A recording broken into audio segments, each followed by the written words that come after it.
name first, please. Okay, my name is Mr. Anderson Asamoto. Anderson Asamoto, that's my name. Okay, what is this suit about, and what are the reliefs you are seeking from the court? Okay, first, this suit basically is against INEC, the Independent National Electoral Commission.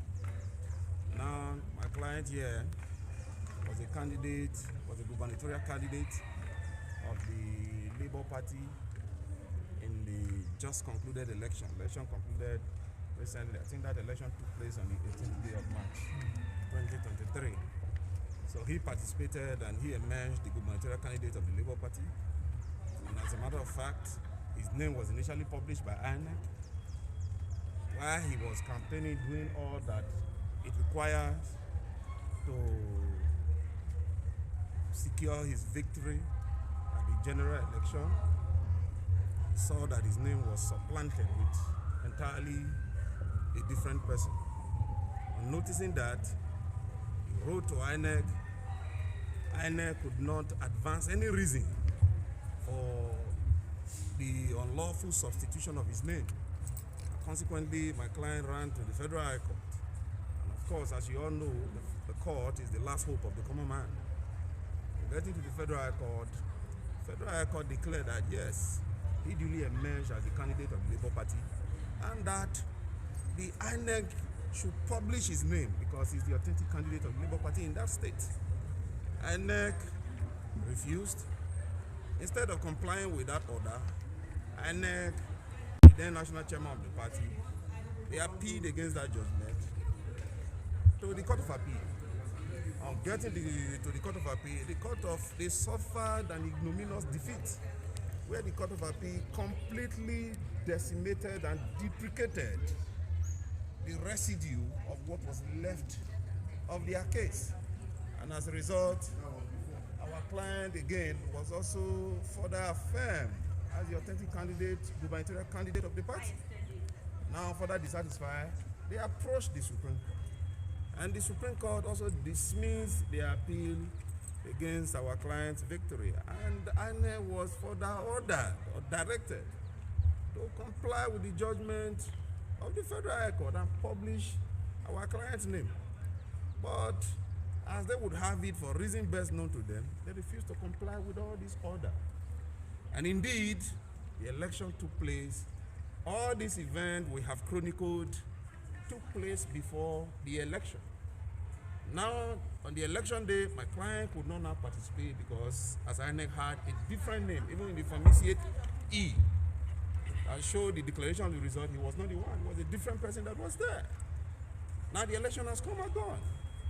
Will the law now fold his hand and allow our client who has expended so much resources to participate, obtain the nomination form, secure the confidence of the members of the party who voted him, who nominated him as their candidate, and to further now participate or campaign in the general election, expended a lot of money to move from Federal Court to the Court of Appeal to the Supreme Court. The principle is, would be juicy, be remedial. The question is, does my client have a right here? Yes. If he has a right, is there a remedy? Yes, there's a remedy. So he cannot now be allowed to fold his hand and go empty-handed. He cannot now be asked to be declared, he cannot now ask to be declared the governorship candidate of Labour Party in Ebonyi State because the election has since come and gone.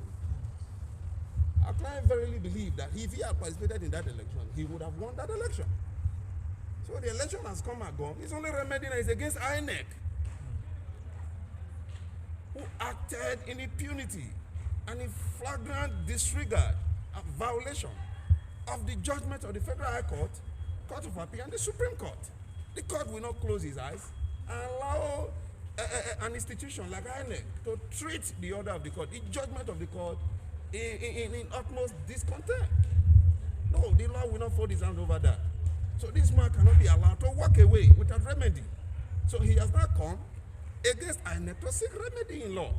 And that remedy is very simple. He's saying now that you stopped me from participating in the election against the judgment of the Federal Court of Appeal and the Supreme Court. So you are not liable to me in damages.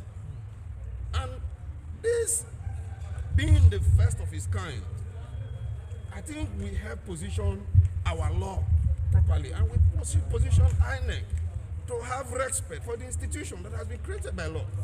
As you have understand, the order of the court are not made for the sake of making. They are meant to be obeyed. When the court make an order or a judgment is declared, it must be obeyed by all parties. INEC owe it a duty. And there were parties in all those cases that moved from the federal court to the Supreme Court.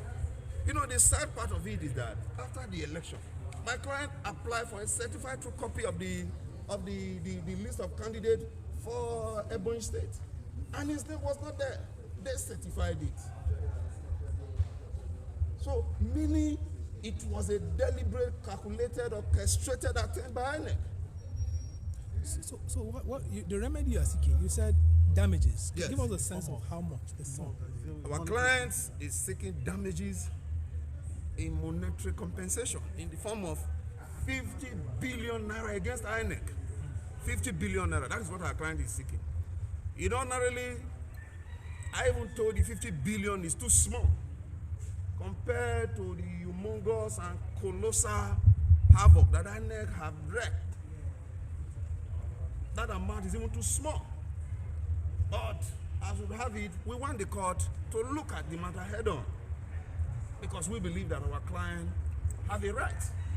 It shouldn't always be that, oh, this has not been done before. We know that there are not too many cases along this line. But like Donny said, Lord Denny of blessed memory once said, and I agree with his deposition, he said, what is the argument on the other side? That there is no case in which it has been done before.